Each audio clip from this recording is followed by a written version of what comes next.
दोस्तों, आज की कहानी ऐसे बकरे के बारे में है जो रातों रात पूरे देश में फेमस हो जाता है।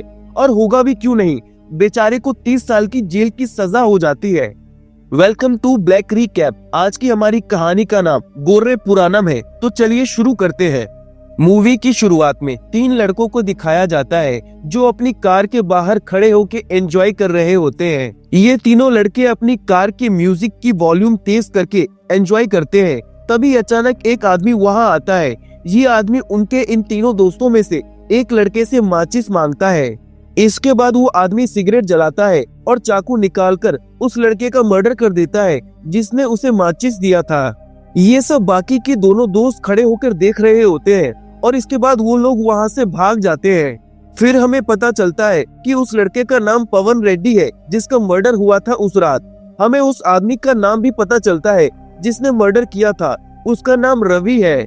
अगले सीन में पुलिस पवन के हत्यारे को ढूंढ रही होती है, जहां पुलिस पूछताछ करके रवि को पकड़ ही लेती है और इस तरह रवि पुलिस की कस्टडी में आ जाता है, जहां सीआई उसे बहुत मारता है।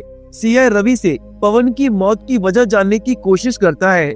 अगले सीन में पवन का एक दोस्त दूसरे दोस्त को कॉल करके बताता है कि एक इन्वेस्टिगेटिव रिपोर्ट उन दोनों के नाम पर भी बनी है और पुलिस को पवन के दोनों दोस्तों पर भी शक है। ऐसा इसलिए होता है क्योंकि किसी ने पवन के दोनों दोस्तों को भी उसके मर्डर में फंसा दिया था। अब पवन के वो दोनों दोस्त आपस में बात करते हैं और सीआई को मारने का प्लान बनाते हैं। पवन का दोस्त हर्ष अपने दूसरे दोस्त से कहता है कि वो सीआई की कार का पीछा करेगा और मौका देख के वो सीआई की कार का एक्सीडेंट करवा देगा जिससे उसकी मौत हो जाएगी। इधर उस केस के सिलसिले में सीआई डीआईजी से मिलने जा रहा होता है। हर्ष सीआई को डीआईजी के पास जाने से रोकने की कोशिश करता है। वो अपनी कार से पुलिस वाली कार का पीछा करता है और मौका देखकर वो उस कार का एक्सीडेंट करवा देता है जहां सीआई की मौत हो जाती है। अब सीन चेंज होता है और एक पुलिस स्टेशन का सीन दिखाया जाता है जहां पुलिस वालों ने एक बकरे को जेल में डाल दिया होता है और वो बकरा निकलने की कोशिश कर रहा होता है। फिर पुलिस ऑफिसर्स उस बकरे को निकालकर कहीं ले जा रहे होते हैं। और ऐसा क्यों होता है कि जहां एक बकरे को जेल में कैद कर दिया गया, इस बात को जानने के लिए हम कहानी में पीछे जाते हैं। कहानी में सुरैया नाम के एक आदमी की एंट्री होती है। सुरैया बकरों का मालिक है। उसके बकरों की एक खास बात है कि वो लोग आपस में बात करते हैं। अब सीन चेंज होता है और बड़े ही मजेदार सीन दिखाया जाता है जिसमें बकरे आपस में बात कर रहे होते हैं। एक बकरा अपना नाम राम बताता है, जहां राम नाम का बकरा अपने दोस्तों से कहता है कि मुझे बकरों के झुंड में रहना पसंद नहीं है। राम अपने बारे में ये भी बताता है कि वो दूसरे बकरों की तरह नहीं है जो सिर्फ सिर झुकाकर चले। राम यहाँ कहता है कि उसे पहाड़ों पर जाकर दुनिया को देखना पसंद है। वो यहाँ पर एक मस्तान नाम के आदमी का जिक्र भी करता है जो उसके इस सपने को पूरे करने में मदद कर सकता है।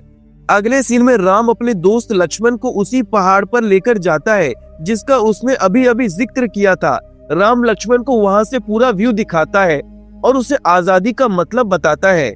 इतने ही देर में राम का मालिक सुरैया वहां आता है और वो राम को एक जगह बांध देता है। अगले दिन मस्तान की एंट्री होती है जिसका नाम राम नाम के बकरे ने अभी अभी कुछ देर पहले लिया था। मस्तान एक मीट सेलर है और वो सुरैया के यहाँ से हर बार 10 बकरे लेके जाया करता है। मस्तान हर रोज की तरह इस बार भी 10 बकरे लेने आया होता है। वो इस बार राम को भी अपने साथ ले जाता है, जहां राम खुशी खुशी मस्तान के साथ चला जाता है इस उम्मीद में कि शायद बाहर की दुनिया में उसे वो आजादी मिलेगी। इधर सलीम नाम के व्यक्ति से हमें परिचित कराया जाता है। असल में मस्तान जो सुरैया से बकरे लाता है वो सलीम को दे देता है और फिर सलीम उन बकरों के साथ अपनी मनमानी से जो चाहे वो करता है। सलीम उन बकरों को महबूबा मीट सेंटर ले जाता है जहां रफीक नाम का एक आदमी आता है और वो उन बकरों में से राम को चुन के अपने घर ले जाता है। रफीक उस बकरे को अपने घर लाकर बांध देता है और यहाँ हमें पता चलता है कि रफीक की बेटी आसमा राम को बहुत पसंद करती है। असल में बात ये थी कि बकरे ईद के लिए राम को रफीक अपने घर लाया था। अब बकरे ईद वाले दिन बकरे के हलाल से पहले रफीक और उसके साथी नमाज पढ़ रहे होते हैं, लेकिन इधर राम को ये चीज पहले ही महसूस हो जाती है कि उसकी जान खतरे में है और वो वहाँ से अपनी जान बचाने के लिए भागने लगता है। इधर रफीक की बेटी आसमा भी राम को भगाने में उसकी मदद करती है।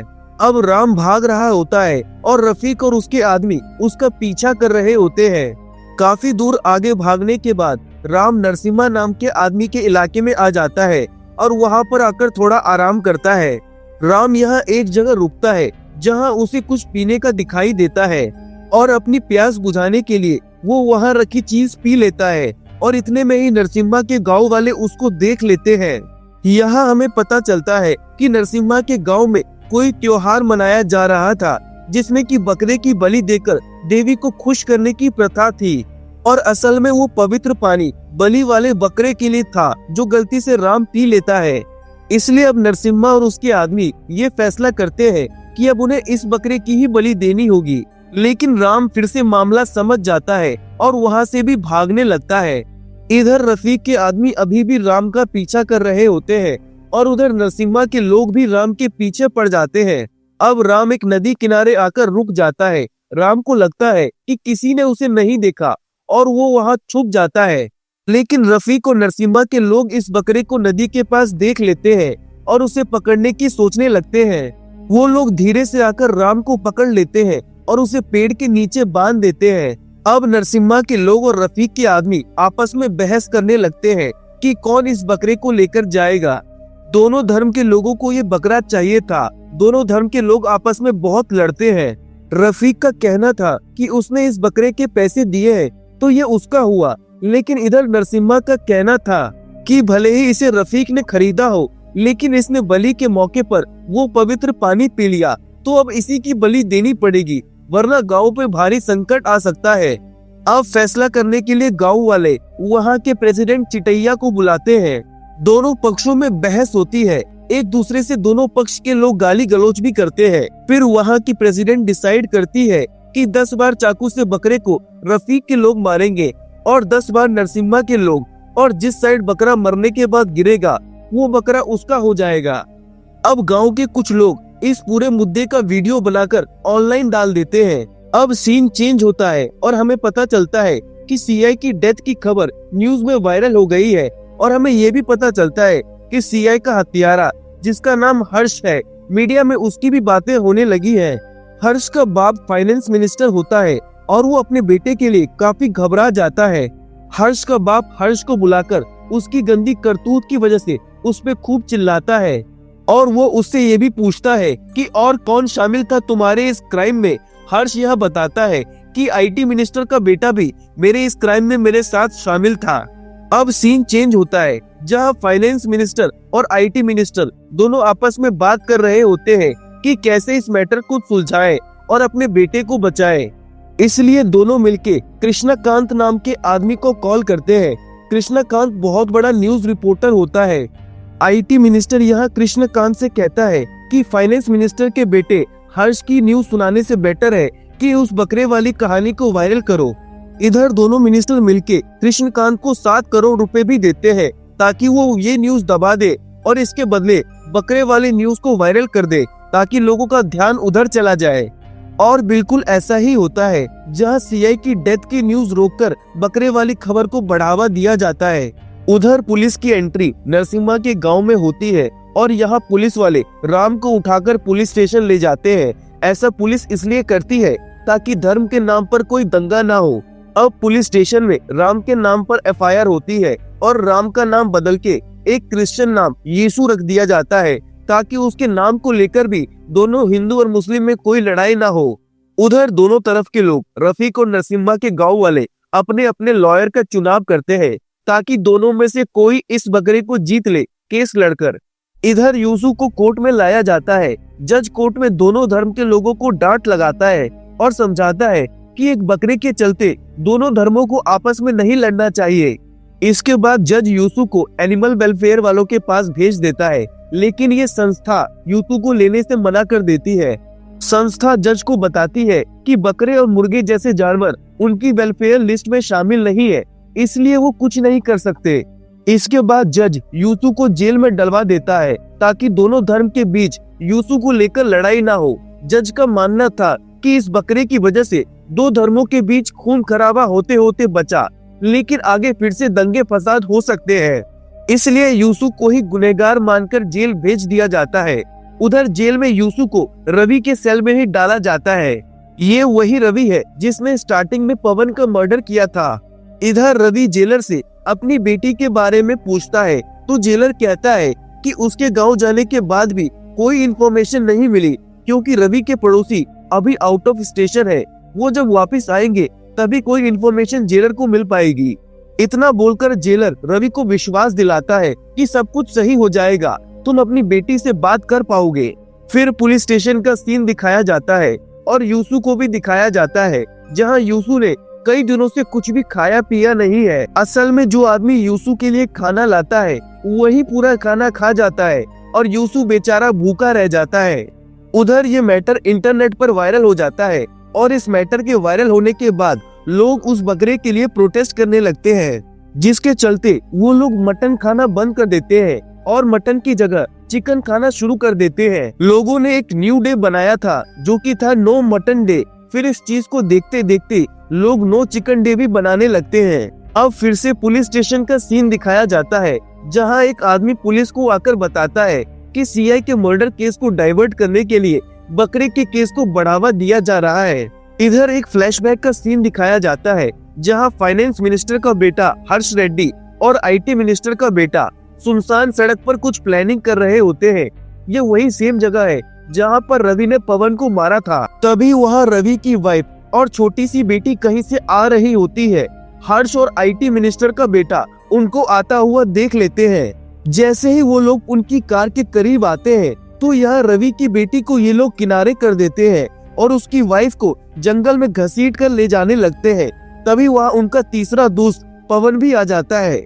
इधर ये तीनों उसके साथ गलत काम करने की कोशिश करते हैं, लेकिन तभी रवि की वाइफ उन लोगों से बचने की कोशिश करती है, जिस बीच उसका पैर फिसल जाता है और वो एक बड़े से पत्थर पर गिर जाती है और उसके सिर पर चोट लगने से वो तुरंत वहीं मर जाती है। थोड़ी देर बाद जब रवि उसी रास्ते से आ रहा होता है तो वो अपनी बेटी को वहां अकेला देख लेता है और इस तरह उसे सारे मामले का पता चल जाता है और इसीलिए उसने कहानी की शुरुआत में बदला लेने के लिए उनमें से पवन को मार डाला था और बाकी दोनों को भी वो मारता कि उससे पहले ही वो अरेस्ट हो जाता है। अब फिर से पुलिस स्टेशन का सीन दिखाया जाता है, जहां जेलर रवि को बताता है कि तुम्हारी बेटी का फोन नंबर और एड्रेस मिल गया है, वो दोपहर में तुमसे कॉल पर बात करेगी। अब दोपहर होते ही रवि चुपके से उस जेलर से फोन लेकर अपनी बेटी से फोन पर बात कर रहा होता है।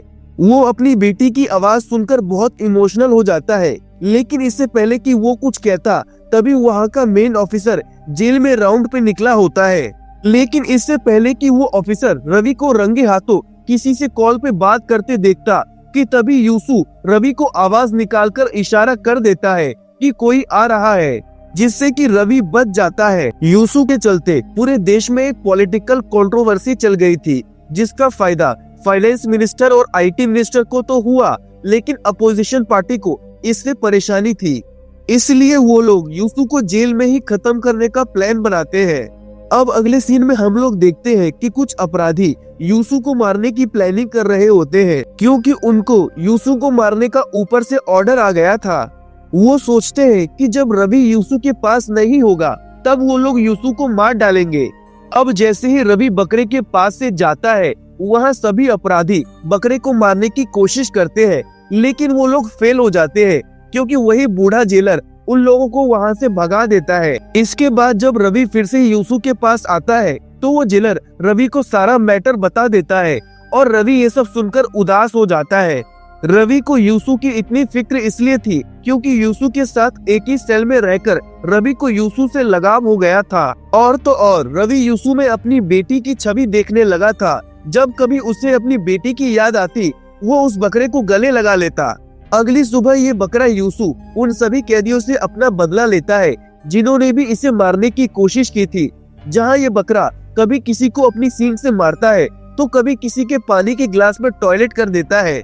इधर रवि एक प्लान बनाता है ताकि वो यूसु को जेल से बाहर निकाल ले, यानी कि जेल से रिहा कर पाए। इस प्लान के अकॉर्डिंग रवि चुपके से जाकर यूसु को जेल के पास से हर शाम को गुजरने वाले बकरों के झुंड में छोड़ देगा और सफेद कलर के एक दूसरे बकरे को उसकी जगह उठा के ले आएगा और जेल में किसी को क्या ही पता चलेगा।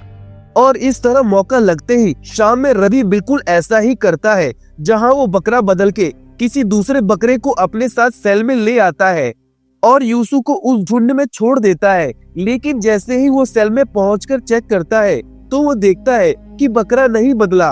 वो घूम फिर के दोबारा से यूसु को ही उठा लाया। अगली सुबह वहाँ के मेन ऑफिसर को पता चल जाता है कि बकरे ने रात में भागने की कोशिश की थी, इसलिए उसे वापस से कोर्ट ले जाया जाता है।